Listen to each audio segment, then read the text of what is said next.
Before the world stood a man who would reshape the fate of Europe. His name was Napoleon. It all began in a quiet corner of the Mediterranean, a small town where a young boy spent his days fishing, unaware that one day he would command entire nations. Inside that quiet child lived an ambition far greater than the island he called home. The years passed and the boy's dreams grew.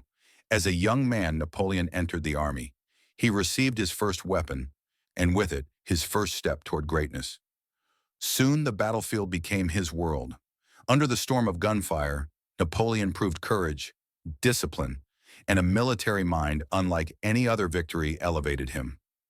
On the grand podium, his voice ignited the people.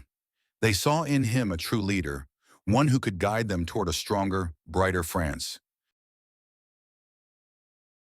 So his influence spread throughout the country, his words being heard by all, and his actions showing the devotion he had.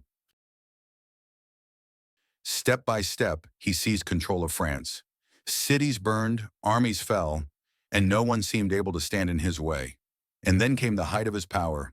Napoleon was crowned emperor, a boy from a small island, now ruler of an entire empire.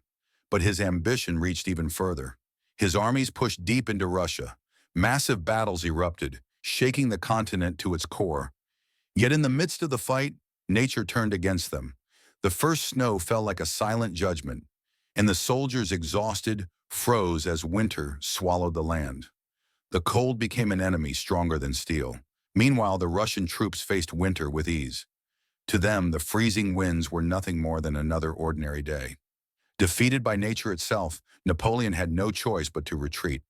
He returned to his homeland with a broken army, and hope had faded from their eyes. Judged by those he once led, Napoleon was condemned to exile. In a small boat, he drifted from the shore as a furious crowd shouted behind him, an emperor reduced to a lone outcast. Here on a distant and lonely island, Napoleon spent the rest of his days. Once the ruler of Europe, now a legend fading into the waves.